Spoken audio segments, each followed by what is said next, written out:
नमस्कार दोस्तों, मैं हूं Jaideep Dwivedi. Lithium GS world में आपका स्वागत है।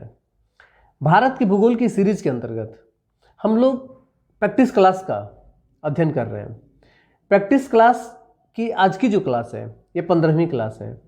इसके पहले अर्थात प्रैक्टिस क्लास की जो 14वीं क्लास थी उसमें हम लोग भारत के खनिज संसाधन के जो महत्वपूर्ण सवाल थे उस पर हम लोगों ने प्रैक्टिस की थी।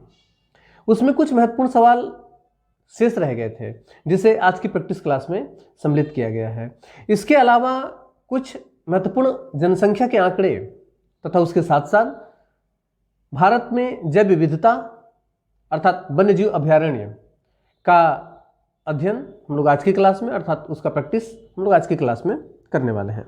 आइए प्रारंभ करते हैं आज की क्लास। पहला सवाल है कि निम्नलिखित में से किस उद्योग में पानी की खपत सबसे अधिक होती है?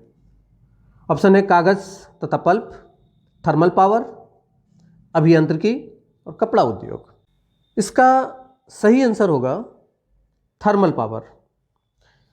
भारत में जो कुल औद्योगिक जल है उसका 87.87% उसका 87.87% जल थर्मल पावर में उपयोग किया जाता है।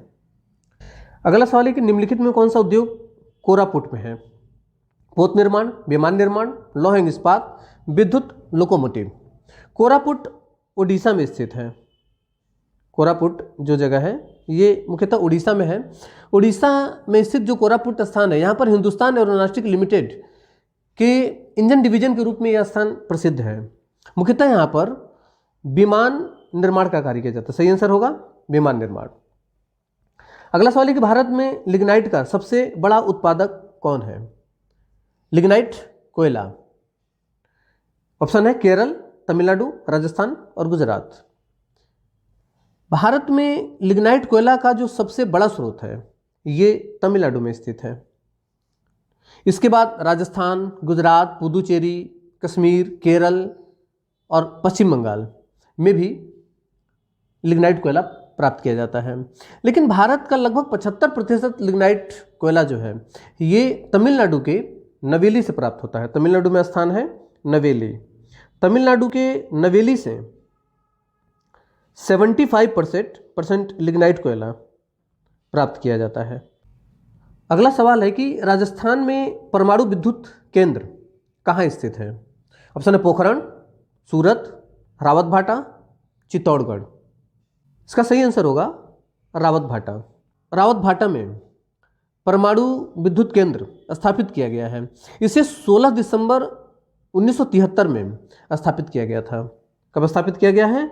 16 दिसंबर 1973 में इसे स्थापित किया गया था। अगला सवाल है कि निम्नलिखित में भारत का कौन सा क्षेत्र पेट्रोलियम का उत्पादक नहीं है? पेट्रोलियम का उत्पादक नहीं है तो डिगबोई असम ये पेट्रोलियम उत्पादक क्षेत्र है। इसके अलावा मुंबई हाई ये भी पेट्रोलियम उत्पादक क्षेत्र है। कृष्णा नदी का जो डेल्टा है यहाँ पर रावा पेट्रोलियम क्षेत्र है। कृष्णा और गोदावरी का जो डेल्टा क्षेत्र बनता है यहाँ पर रावा पेट्रोलियम क्षेत्र है। लेकिन जो नर्मदा नदी का डेल्टा है ये पेट्रोलियम क्षेत्र नहीं है तो इसका सही आंसर होगा नर्मदा नदी का डेल्टा। अगला सवाल है कि भारत का कौन सा राज्य लौह अयस्क अर्थात कच्चा लोहा का सबसे बड़ा उत्पादक है? ऑप्शन है झारखंड, आंध्र प्रदेश, उड़ीसा और पश्चिम बंगाल। इसका सही आंसर होगा उड़ीसा। उड़ीसा देश का सबसे बड़ा लौह अयस्क उत्पादक राज्य है। अगला सवाल है कि निम्नलिखित में से कौन सा भारत में सबसे महत्वपूर्ण अभ्रक युक्त पेग्माटाइट संपन्न राज्यों में से एक नहीं है? ऑप्शन है आंध्र प्रदेश, बिहार, झारखंड और कश्मीर। भारत में अभ्रक जो है ये मुख्यतः आंध्र प्रदेश, बिहार, झारखंड, महाराष्ट्र, उड़ीसा, राजस्थान और तेलंगाना में पाए जाते हैं। लेकिन कश्मीर में अभ्रक नहीं पाया जाता है। इसका सही आंसर होगा कश्मीर। अगला सवाल है कि निम्नलिखित में कौन सी रिफाइनरी खनिज तेल के सबसे समीप ही स्थापित है? ऑप्शन है नुनमाटी, बरौनी, विशाखापत्तनम और कलपक्कम। नुनमाटी असम में गुवाहाटी के पास स्थित है। यह भारतीय तेल निगम के नियंत्रण में स्थापित किया गया है। इसे 1962 में स्थापित किया गया था। मोरन और नहरकटिया तेल क्षेत्र से कच्चे माल को यहाँ पर रिफाइन किया जाता है। तो सही आंसर होगा नुनमाटी। अगला सवाल है कि पठारी क्षेत्र में निम्नलिखित में से कौन सा खनिज नहीं पाया जाता है? ऑप्शन है कोयला, लौह अयस्क, खनिज तेल और मैग्नीज। इसमें खनिज तेल जो है ये पठारी क्षेत्रों में नहीं पाया जाता है, क्योंकि खनिज तेल अवसादी चट्टानों में पाया जाता है। इसका सही आंसर होगा खनिज तेल।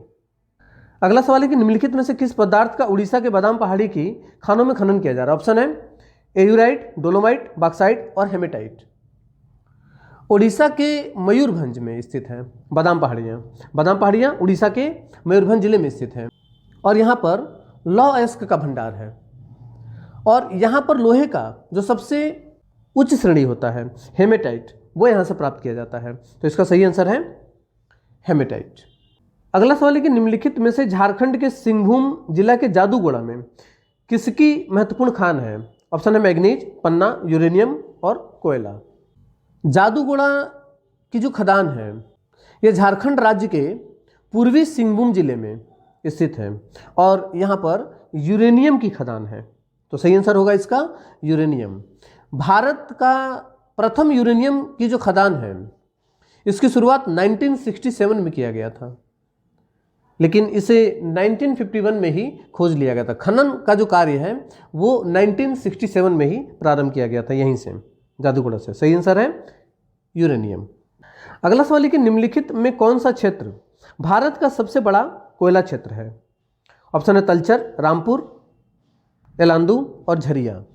सही आंसर होगा झरिया। झरिया भारत का सबसे बड़ा कोयला क्षेत्र है। अगला सवाल है कि खुर्जा मिट्टी के बर्तन भारत के किस राज्य से संबंधित है? ऑप्शन है आंध्र प्रदेश, उत्तर प्रदेश, मध्य प्रदेश और हिमाचल प्रदेश। खुर्जा मुख्यतः उत्तर प्रदेश का एक प्रमुख शहर है। सही आंसर होगा उत्तर प्रदेश। अगला सवाल है कि भारत में अभ्रक का सबसे बड़ा उत्पादक राज्य कौन सा है? ऑप्शन है आंध्र प्रदेश, राजस्थान, मध्य प्रदेश, झारखंड। इसका सही आंसर होगा आंध्र प्रदेश। आंध्र प्रदेश देश का सबसे बड़ा अभ्रक उत्पादक राज्य है। ठीक है। अगला सवाल है कि निम्नलिखित में से कौन सा उद्योग भारत के 8 महत्वपूर्ण उद्योगों में सम्मिलित नहीं है? ऑप्शन है उर्वरक, इस्पात, कपास और प्राकृतिक गैस। भारत के जो 8 महत्वपूर्ण उद्योग हैं उनमें बिजली, इस्पात, रिफाइनरी उत्पाद, इसके अलावा कच्चे तेल, कोयला, सीमेंट और प्राकृतिक गैस आते हैं। इसमें कपास जो है इसका सही आंसर होगा, अर्थात कपास जो है ये भारत के 8 महत्वपूर्ण उद्योगों में शामिल नहीं है। 8 महत्वपूर्ण उद्योग मैंने भी आपको बताया। सबसे पहले बिजली उद्योग, इस्पात उद्योग, उसके बाद रिफाइनरी उत्पाद, उसके बाद कच्चे तेल, कोयला, सीमेंट और प्राकृतिक गैस। ये भारत के महत्वपूर्ण 8 उद्योग के अंतर्गत आते हैं, लेकिन इसमें कपास जो है ऊपर के 8 उद्योग हैं उसके अंतर्गत नहीं आता है। अगला सवाल है नागरहोल राष्ट्रीय उद्यान किस बायोस्फीयर रिजर्व का हिस्सा है? ऑप्शन है अरावली पर्वतमाला, विंध्य, सतपुड़ा और नीलगिरी। नाहरहोल नेशनल पार्क जो है इसे राजीव गांधी नेशनल पार्क भी कहा जाता है। यह नीलगिरी जैव मंडल आरक्षित क्षेत्र के अंतर्गत आता है। इसका सही आंसर होगा नीलगिरी। अगला सवाल है कि 2011 की जनगणना के अनुसार भारत में बाल लिंगानुपात कितना है? 2011 की जो जनगणना है इसके अनुसार बाल लिंगानुपात 914 है। सही आंसर होगा 914। अगला सवाल है कि भारत में सबसे कम जनसंख्या वाला राज्य कौन सा है? ऑप्शन है मणिपुर, अरुणाचल प्रदेश, गोवा और सिक्किम। भारत में सबसे कम जनसंख्या वाला राज्य सिक्किम है। सही आंसर होगा सिक्किम। 2011 की जनगणना के अनुसार सबसे कम जनघनत्व वाला जो राज्य है। अच्छा, यहाँ पर दो महत्वपूर्ण सवाल बन सकते हैं। एक सवाल बन सकता है कि जनसंख्या, सबसे कम जनसंख्या वाला राज्य तो हो गया सिक्किम, लेकिन एक होता है जनघनत्व, जनघनत्व के आधार पर अगर यह सवाल पूछा जाता है तो इसका सही आंसर होगा अरुणाचल प्रदेश। अरुणाचल प्रदेश का जो जनघनत्व है वो 17 है। जनघनत्व का तात्पर्य होता है कि एक वर्ग किलोमीटर क्षेत्र में कितने लोग निवास करते हैं, एक वर्ग किलोमीटर क्षेत्र में कितने लोग निवास करते हैं। अगर इस आधार पर देखा जाए तो अरुणाचल प्रदेश जो है सबसे कम जनघनत्व वाला राज्य बन जाता है। लेकिन सबसे कम जनसंख्या वाला राज्य अगर पूछा जाएगा तो इसका सही आंसर होगा सिक्किम। तो सवाल है कि भारत में सबसे कम जनसंख्या वाला राज्य कौन सा है, सही आंसर होगा सिक्किम। लेकिन अगर जनघनत्व के आधार पर पूछा जाएगा तो सही आंसर होगा अरुणाचल प्रदेश। अगला सवाल है, खासी और गारो जातियां मुख्यतः कहाँ पाई जाती हैं? खासी और गारो जातियां कहाँ पाई जाती हैं? ऑप्शन है मेघालय, नागालैंड, मिजोरम और मणिपुर। मेघालय में आपने पढ़ा होगा, मेघालय की 3 प्रमुख चोटियां गारो, खासी, जयंतिया, ये मुख्यतः वहां पर निवास करने वाली जनजातियों के आधार पर ही उसका नाम रखा गया है। तो इसका सही आंसर होगा मेघालय। अगला सवाल है कि सजाति ग्रुप मंगोलाव भारत में कहाँ पाए जाते हैं? ऑप्शन है दक्षिणी क्षेत्र, दक्षिण मध्य क्षेत्र, उत्तर पश्चिम क्षेत्र, उत्तर पूर्वी क्षेत्र। जो मंगोलाव हैं इन्हें मंगोलाइड कहा जाता है, और मंगोलाइड मुख्यतः भारत की जो उत्तर पूर्वी क्षेत्र जो भारत का है, जिसे 7 सिस्टर कहा जाता है, वहां पर ये पाए जाते हैं मुख्यतः। सिक्किम के लेप्चा जो जनजाति है ये मुख्यतः इसी के अंतर्गत आता है, ये भी मंगोलाइड प्रजाति के अंतर्गत आते हैं। तो इसका सही आंसर होगा उत्तर पूर्वी क्षेत्र। अगला सवाल है कि विश्व में भारतीय रेलवे नेटवर्क की स्थिति है। ऑप्शन है दूसरी, तीसरी, चौथी और पांचवी। विश्व में अगर हम रेल नेटवर्क की बात करें तो सबसे पहले नंबर पर रेल नेटवर्क में अमेरिका है, दूसरे नंबर पर रूस अर्थात रसिया, तीसरे नंबर पर चीन आता है, चौथे नंबर पर भारत की स्थिति है। तो इसका सही आंसर होगा सी, चौथा। अगला सवाल है कि कोंकण रेलवे जोड़ती है किसको? गोवा को मंगलुरु से, रोहा को मंगलुरु से, कन्याकुमारी को मंगलुरु से और कन्याकुमारी को मुंबई से। कोंकण रेल मार्ग रोहा महाराष्ट्र में है, रोहा को मंगलुरु केरल का एक प्रमुख शहर है, तो मंगलुरु केरल इसको जोड़ती है। सही आंसर होगा रोहा को मंगलुरु से। इसकी जो कुल दूरी है, अर्थात रोहा से मंगलुरु की जो कुल दूरी है वो 760 किलोमीटर है। इसके अलावा गोवा, महाराष्ट्र, कर्नाटक तथा केरल के बीच रेल मार्ग द्वारा लिंक प्रदान करने के लिए 1990 में कोंकण रेलवे प्रारंभ किया गया था। ठीक है ना, इसकी शुरुआत कब हुई है? 1990 में इसकी शुरुआत की गई है। ठीक है, तो सही आंसर होगा रोहा को मंगलुरु से। अगला सवाल, भारत के किस नगर में 2 रेलवे जोन का मुख्यालय है? ऑप्शन है हुबली, नई दिल्ली, मुंबई, जबलपुर। इसका सही आंसर होगा मुंबई में 2 रेलवे जोन स्थित हैं। अगला सवाल है कि मधुमलाई वन्य प्राणी सेंचुरी किस राज्य में स्थित है? ऑप्शन है केरल, कर्नाटक, तमिलनाडु, आंध्र प्रदेश। इसका सही आंसर होगा तमिलनाडु। इसका सही आंसर है तमिलनाडु। अगला सवाल है कि काजीरंगा नेशनल पार्क है गेंडे के लिए, बाघ के लिए, शेर के लिए, मगर के लिए। जो काजीरंगा राष्ट्रीय पार्क है यह असम में स्थित है। काजीरंगा नेशनल पार्क असम में स्थित है, यह मुख्यतः असम में स्थित है, और यह एक सींग वाले गेंडे के लिए प्रसिद्ध है। एक सींग वाले गेंडे के लिए प्रसिद्ध है, तो सही आंसर होगा गेंडे के लिए।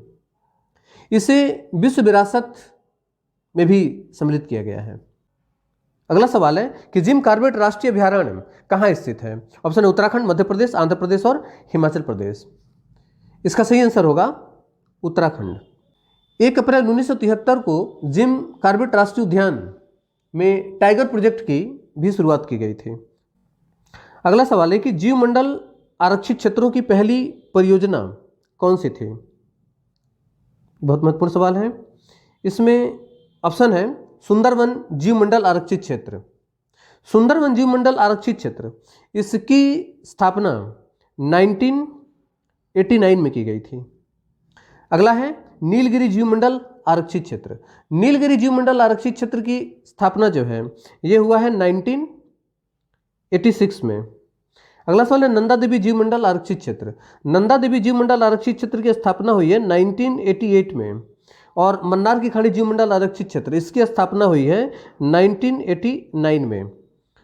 तो इस आधार पर जीव मंडल आरक्षित क्षेत्र की पहली परियोजना के आधार पर अगर देखा जाए तो नीलगिरी जीव मंडल आरक्षित क्षेत्र जो है ये सबसे पहले इनमें स्थापित किया गया है। सही आंसर होगा नीलगिरी जीव मंडल आरक्षित क्षेत्र। सही आंसर होगा नीलगिरी जीव मंडल आरक्षित क्षेत्र।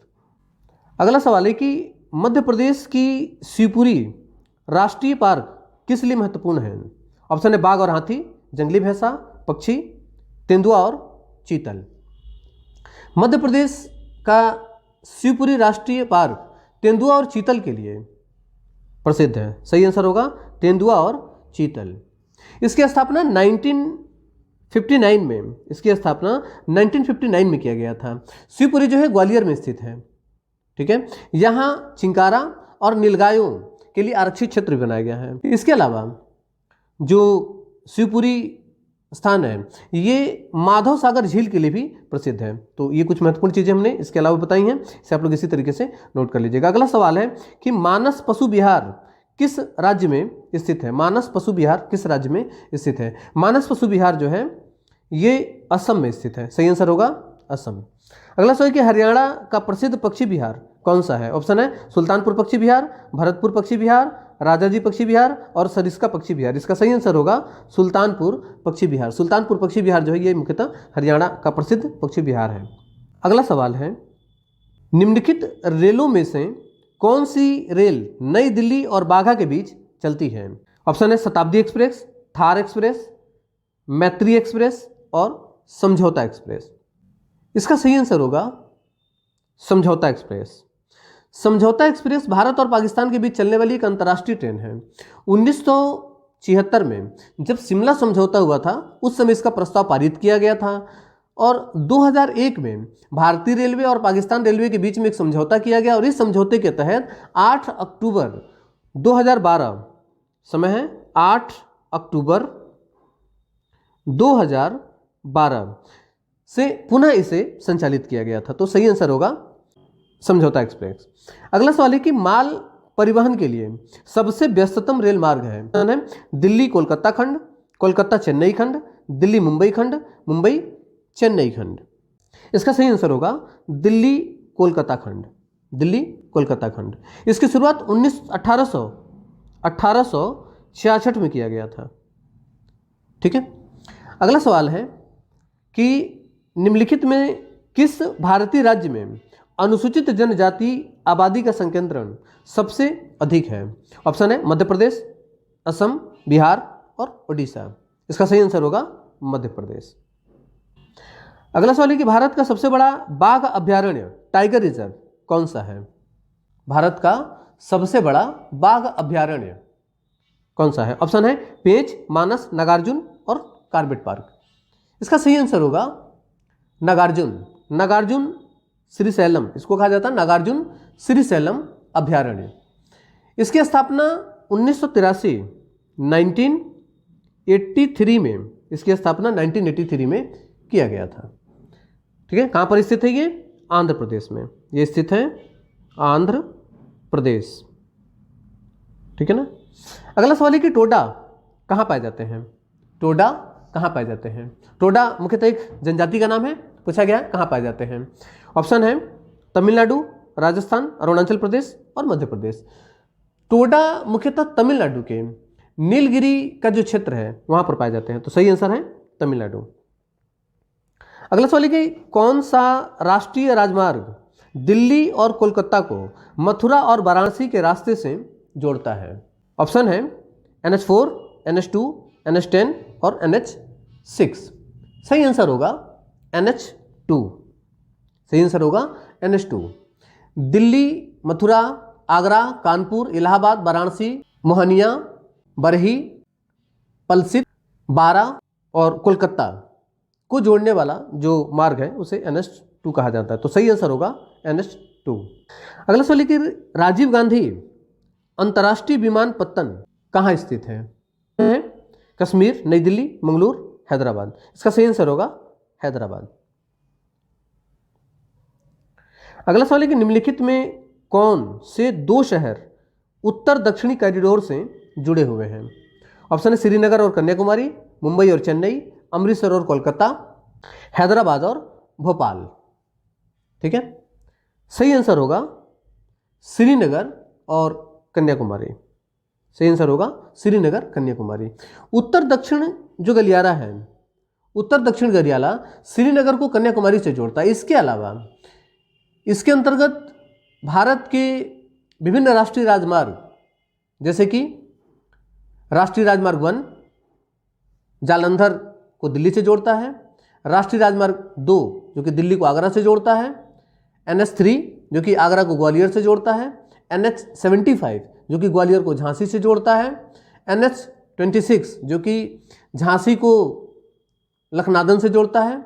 इसके अलावा NH7 जो कि लखनादन, नागपुर, हैदराबाद, बेंगलुरु, मदुरै और कन्याकुमारी से होकर गुजरता है। इसके अलावा NH47 जो है ये सलेम, कोयम्बटूर और कोची को आपस में जोड़ता है। ये सभी जो राष्ट्रीय राजमार्ग जो मैंने बताए हैं, ये सभी इसी कॉरिडोर के अंतर्गत आते हैं, अर्थात उत्तर दक्षिण कॉरिडोर के अंतर्गत ये सभी राष्ट्रीय राजमार्ग आते हैं। कौन कौन से राष्ट्रीय राजमार्ग, मैं यहाँ पर नोट कर लीजिए। राष्ट्रीय राजमार्ग 2, इसके अलावा राष्ट्रीय राजमार्ग 3, राष्ट्रीय राजमार्ग 75, इसके अलावा राष्ट्रीय राजमार्ग 26, राष्ट्रीय राजमार्ग इसके अलावा 7, इसके अलावा 47। ये सभी राष्ट्रीय राजमार्ग इस उत्तर दक्षिण कॉरिडोर के अंतर्गत आते हैं। दो शहरों को जोड़ने की अगर हम बात करें तो श्रीनगर को कन्याकुमारी से जोड़ने का काम करता है उत्तर दक्षिण कॉरिडोर। सही आंसर होगा श्रीनगर और कन्याकुमारी। अगला सवाल है कि निम्नलिखित में कौन सा एयरपोर्ट केवल घरेलू एयरपोर्ट है? ऑप्शन है Dublin airport Goa, Srinagar airport, Ahilyabai Holkar airport और इनमें से कोई नहीं। इसमें Dublin airport, Goa, Srinagar airport और अहिल्याबाई होलकर एयरपोर्ट, ये तीनों एयरपोर्ट जो हैं ये अंतर्राष्ट्रीय एयरपोर्ट हैं, अर्थात इनमें से कोई भी घरेलू एयरपोर्ट नहीं है। अगला सवाल है कि भारत में कौन सी जनजाति सर्वाधिक संख्या में पाई जाती है? ठीक है, ऑप्शन है टोड, भील, गारो, गोंड। इसका सही आंसर होगा गोंड जनजाति जो है ये भारत में सबसे अधिक पाई जाती है। दूसरे स्थान पर संथाल हैं, तो इसका सही आंसर होगा गोंड। अगला सवाल है कि अप्पातोनी कहाँ का मुख्य जनजातीय समूह है? अप्पातोनी कहाँ का मुख्य जनजातीय समूह है? ऑप्शन है झारखंड, नागालैंड, सिक्किम और अरुणाचल प्रदेश। अरुणाचल प्रदेश में कुछ अगर हम प्रमुख जनजातियों की बात करें तो यहाँ पर डफला, मिरी, अबोर, मिसमी, वहाँ की 4 प्रमुख ये चोटियां भी हैं। इसके अलावा उन चोटियों के नाम भी वहां पर निवास करने वाली जनजातियों के नाम पर ही रखा गया है। तो डबला, मिरी, अबोर और मिसमी, इसके अलावा अडी, मेजी, मियोंग, मोम्पा और अप्पातानी, ये सभी जनजातियां जो हैं ये अरुणाचल प्रदेश की प्रमुख जनजातियां। तो सही आंसर होगा अप्पातानी अरुणाचल प्रदेश की प्रमुख जनजाति है। अगला सवाल है कि भारत के किस राज्य की क्षेत्रफल और जनसंख्या की दृष्टि से समान रैंकिंग स्थित है? ऑप्शन है मणिपुर, मेघालय, नागालैंड और गुजरात। 2011 की जनगणना के अनुसार उत्तर पूर्वी राज्य में मेघालय का जनसंख्या और क्षेत्रफल दोनों समान है और दोनों स्थितियों में, अर्थात जनसंख्या के आधार पर भी ये 22वें स्थान पर आता है और क्षेत्रफल के आधार पर भी ये 22वें स्थान पर आता है। तो सही आंसर होगा मेघालय का क्षेत्रफल और जनसंख्या दोनों दृष्टि से समान है और इसका रैंक बनता है 22वां। अगला सवाल है कि बैकुल लामजाओ जो विश्व का एक अकेला तैरता हुआ राष्ट्रीय उद्यान है कहां पर है? ऑप्शन है मणिपुर, मिजोरम, असम और मेघालय। इसका सही आंसर होगा मणिपुर में लोकटक झील है और इसी लोकटक झील के अंदर बैकुल लामजाओ राष्ट्रीय पार्क स्थित है। अगला सवाल है जनसंख्या के अध्ययन को क्या कहते हैं? ऑप्शन है मानचित्र कला, मानव विज्ञान, जनसांख्यिकी, जीवनी। सही आंसर है जनसांख्यिकी। अगला सवाल जनसंख्या का घनत्व दर्शाता है। ऑप्शन है भूमि पूंजी अनुपात, भूमि उत्पादन अनुपात, भूमि श्रमिक अनुपात, जनता भूमि अनुपात। अभी थोड़ी देर पहले मैंने आपको बताया था कि 1 वर्ग किलोमीटर में जितने लोग निवास करते हैं, इस आंकड़े को जनसंख्या घनत्व कहा जाता है। तो जनता और भूमि का जो अनुपात है उसको जो दर्शाया जाता है उसे जनसंख्या घनत्व कहा जाता है। सही आंसर होगा जनता भूमि अनुपात। अगला सवाल है कि भारत के किस राज्य में मानस टाइगर रिजर्व है? ऑप्शन है तेलंगाना, मध्य प्रदेश, असम, केरल। इसका सही आंसर होगा असम। अगला सवाल है कि किस राष्ट्रीय राजमार्ग को शेरशाह सूरी मार्ग कहते हैं? ऑप्शन है NH3, NH8, NH7 और NH1। इसका सही आंसर होगा NH1। NH1 को ही शेरशाह सूरी मार्ग भी कहा जाता है। अगला सवाल है कंचनजंगा राष्ट्रीय पार्क कहाँ स्थित है? ऑप्शन उत्तर प्रदेश, पश्चिम बंगाल, सिक्किम और कश्मीर। कंचनजंगा सिक्किम में स्थित है और विश्व की तीसरी सबसे ऊंची चोटी है। इसकी ऊंचाई 8,586 मीटर है। तो इसी के नाम पर सिक्किम में इस पार्क का नाम कंचनजंगा राष्ट्रीय पार्क रखा गया। तो सही आंसर होगा सिक्किम। अगला सवाल है कि निम्नलिखित में किस राज्य में संथाल जनजाति नहीं पाई जाती? संथाल जनजाति नहीं पाई जाती। ऑप्शन है असम, झारखंड, उड़ीसा और केरल। इसमें संथाल जो जनजाति है यह असम, झारखंड और उड़ीसा इन तीनों में पाई जाती है। सही आंसर होगा केरल में नहीं पाई जाती है। अगला सवाल है कि गिर का वन शेरों के लिए प्रसिद्ध है, यह किस राज्य में अवस्थित है? ऑप्शन है झारखंड, छत्तीसगढ़, गुजरात और असम। इसका सही आंसर होगा गुजरात। गिर के वन जो है ये गुजरात के सोमनाथ, जूनागढ़, अमरेली जिलों में फैला हुआ है। गिर वन राष्ट्रीय उद्यान एक बाघ संरक्षित क्षेत्र अर्थात टाइगर रिजर्व क्षेत्र भी है, जो कि एशियाई अर्थात बब्बर शेर के लिए प्रसिद्ध है। दक्षिण अफ्रीका के अलावा विश्व का यह एकमात्र ऐसा इकलौता स्थान है जहां पर एशियाई शेर अपने प्राकृतिक आवास में को मिलते हैं। तो इसका सही आंसर होगा गुजरात। मुख्यतः यह एशियाई बब्बर शेरों के लिए प्रसिद्ध है। ये 50 क्वेश्चन बहुत ही महत्वपूर्ण है। किसी न किसी प्रतियोगी परीक्षा में ये सवाल आ चुके हैं, इसलिए आने वाली परीक्षाओं के लिए ये बहुत महत्वपूर्ण है। इसके साथ साथ जो भी हमने अन्य चीज़ें बताई हैं सवाल के साथ साथ नोट करते जाएंगे। मिलते हैं अगली क्लास में, तब तक के लिए नमस्कार, धन्यवाद, जय हिंद।